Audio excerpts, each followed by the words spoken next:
হেই everyone, good morning. আমি Tonni and welcome to my channel world of Tonni. আমার নতুন একটা ভিডিওতে নতুন সকালে তোমাদেরকে অনেক অনেক ওয়েলকাম জানিয়ে প্রতিদিনের ন্যায় ভিডিওটি শুরু করছি। সকালে ঘুম থেকে উঠেই চাটা করে নিয়েছি, আর তারপর দেখো এই যে কিছু এঁটো বাসন রয়েছে কালকেকার, মানে কাল রাতের, তো এখন ওইগুলো ধুয়ে নেব। Hey everyone, good morning. তো আজকে আবার নতুন একটা সকাল দিয়ে শুরু করছি, আর ছাদে এসেছি একটু এত রোদ, ঝাড়ুটা নিতে এসেছি, ওই ঘরটা ঝাড়ু দেবো তাই।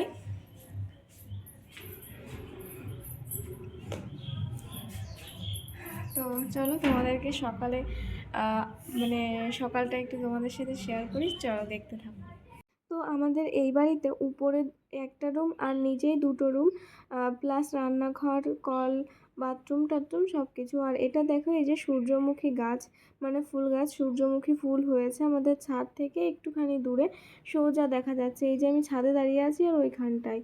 আর এটা কিন্তু কোনো ছোটোখাটো পাহাড় না, এটা হচ্ছে মাটি স্তূপ করা আছে। আর এটা যাদের বাড়ি ছিল, যারা আমাদের কাছে বিক্রি করেছে, তারা কিন্তু তাদের উনুনটাও রেখে গেছিলো, কিন্তু কি করা যাবে, আমরা তো উনুনে রান্না করিনি, তো ওইভাবেই পড়ে আছে।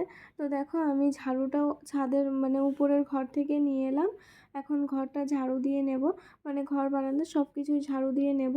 তারপর ঝাড়ু দিয়ে এই যে আমি চলে এসেছি রান্না করব, মানে ব্রেকফাস্টে। কাল রাতেই বর এসে বলেছিল যে আজ সকাল সকাল পাস্তা করবে, তবে ওকে বেশি দেওয়া যাবে না। আসলে আগের ভ্লগে তো তোমরা শুনেই নিয়েছো যে আমার বরের অসুস্থ, মানে শরীরটা খারাপ, তো তাই হালকা পাতলা দেব। আর ওর একটু খেতে ইচ্ছা করেছে, তারপর বাবু বলল হ্যাঁ রান্না করো পাস্তা। তো দেখো এই যে গরম জল বসিয়ে দিয়েছি আর দুধটাও জাল দিতে বসিয়ে দিয়েছি। আর এদিকে কি একটা বসিয়েছিলাম, আমার অতটা খেয়াল আসছে না।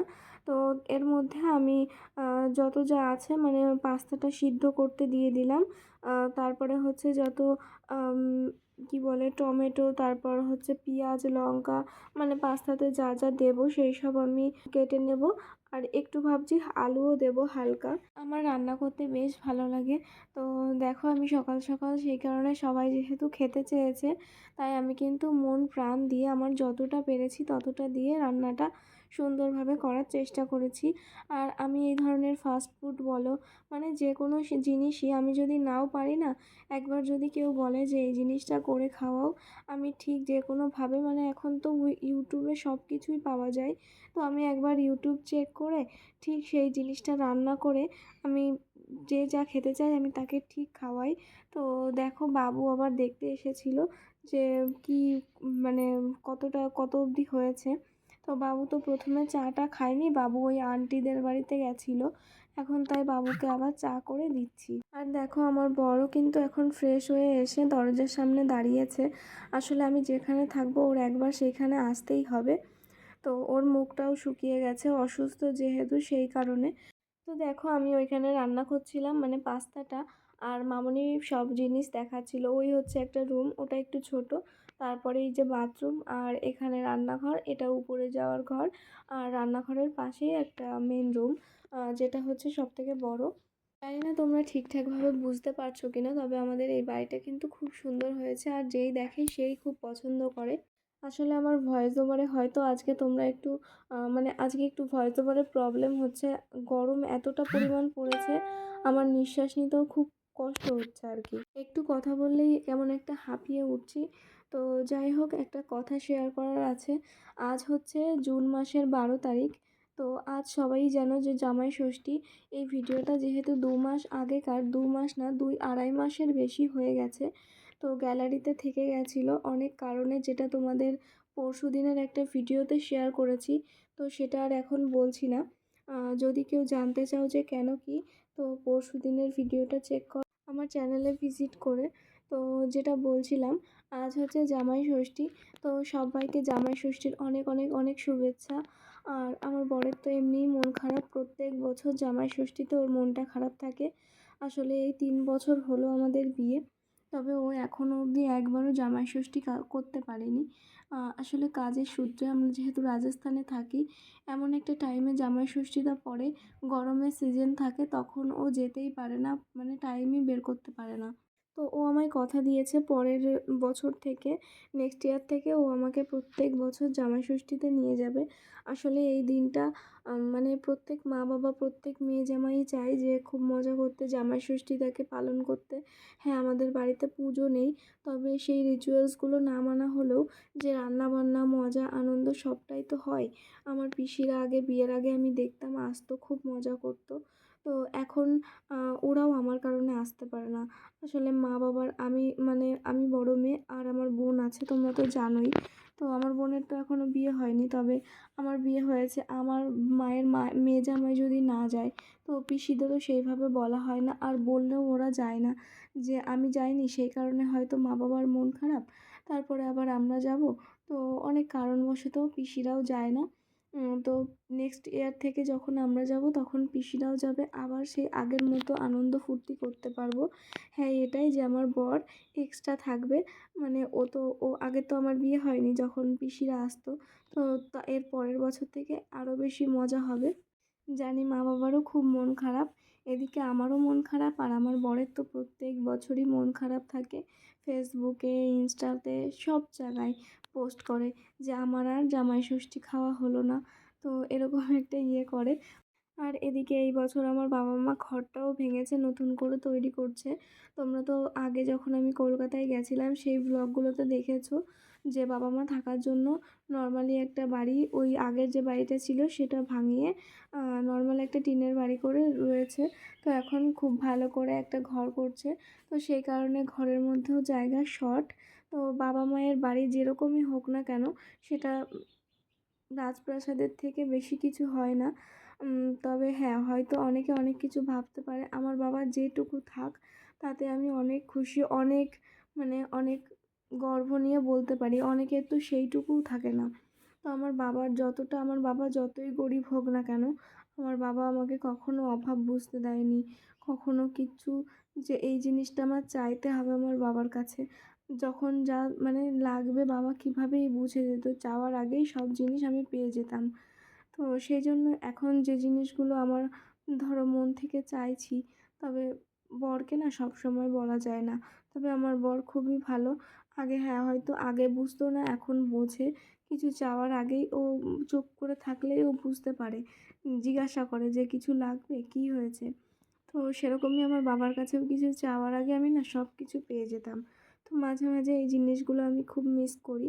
আর হয়তো আমার মতো সব মেয়েরাই মিস করে বাবার ভালোবাসা। হ্যাঁ, শ্বশুরবাড়ি হাজার ভালো হোক, তবে বাবার জায়গাটা বাবারই থাকে। তবে আমার শ্বশুরবাড়ির সবাই, এমনকি আমার শ্বশুরমশাই, যাকে আমি বাবু বলে ডাকি, আমার বাবুও কিন্তু খুবই ভালো। তো যাই হোক, অনেক কথাই শেয়ার করলাম। আসলে মনে অনেক কথা জমেছিল, জামাই ষষ্ঠীতে যেতে পারিনি তো তাই। আম আসলে এখানে আমার বর এইখানে কাজ করে, তো সেই কারণে যাওয়া হয়ে ওঠে না। অন্যান্য টাইমে যাই, হয়তো তখন যাই, মজা করি। তবে এই সময়টা তো এইরকমই না। প্রত্যেকটা অকেশনের এক একটা নিয়ম থাকে, অনেকটা এক এক রকম থাকে। তো যেটা বলে বোঝাতে পারবো না। তো যাই হোক, দেখো ডিমটা ফ্রাই করে নিয়েছি, তবে একটু তুলে রাখলাম। এটা হচ্ছে মামনির ফ্রেন্ড, ওই আন্টিটার জন্য। উনি তো ননভেজ, তো উনি মাছ, মাংস, ডিম কিছুই খায় না। তো তাই ওনার জন্য ওই ডিমটা দেওয়ার আগেই তুলে রাখলাম। এবার দেখো ফ্রাই করা ডিমটা দিয়ে দিলাম, আর আমার পাস্তা কিন্তু অলমোস্ট কমপ্লিট। আর দেখতে কতটা সুন্দর হয়েছে, তাই না? আর এই পাস্তা খেতে কিন্তু আমার জ্যাঠাশ্বশুরের ছেলে, সোনু দাদা, তো ও খুব ভালোবাসতো।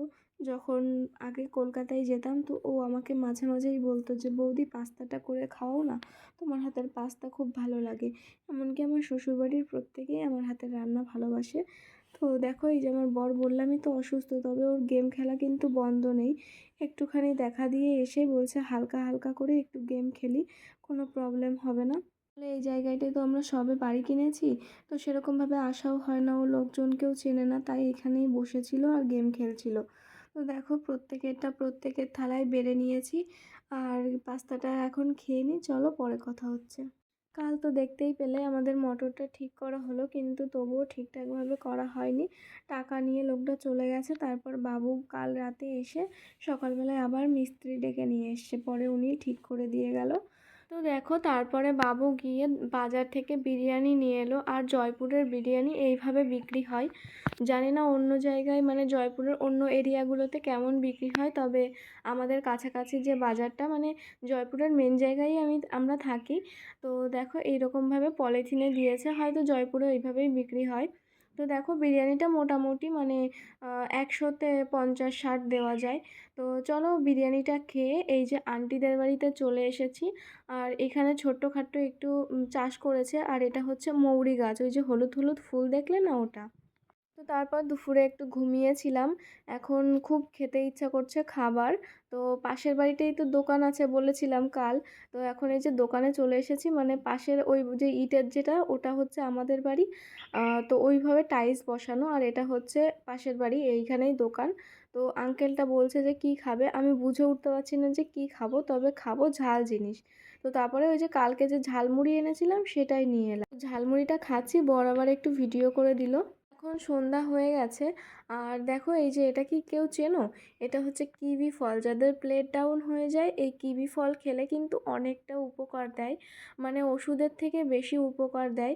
তো বরের যেহেতু প্লেট ডাউন হয়ে গেছে তাই ওকে কিউই ফল খেতে বলেছে ডক্টর। আর আমরাও খেয়াল করে দেখেছি, ওর সামান্য কোনো অসুস্থ হলেই ওকে এই ধরনের, এইখানে এসে রাজস্থানে আসার পর ওর একটু ওই ধরনের গায়ে দুর্বলতা আসে, তো ওকে কিউই ফল খাওয়ালেই দু একটা ও একটু মানে নিজের থেকে একটু ঠিকঠাক হয়ে ওঠে। তো দেখো তারপরে মাছ রান্না হলো বেগুন আলু দিয়ে, আবার একটা মাছের ঝালও করা হলো। তারপরে এই যে মটরের ওইখানে কি একটা প্রবলেম হয়েছে, তো মামুনি বলছে আমি একটু ট্যাঙ্কিটা দেখি ঠিক করতে পারি কি না, তাই উঠে ওরকম করছিল। তো যাই হোক, দেখো ভিডিওটা আজকে এই অবধিই ছিল, কেমন লাগলো তোমাদের অবশ্যই জানাবে। তো দেখা হচ্ছে নেক্সট ভিডিওতে, বাই, টেক কেয়ার।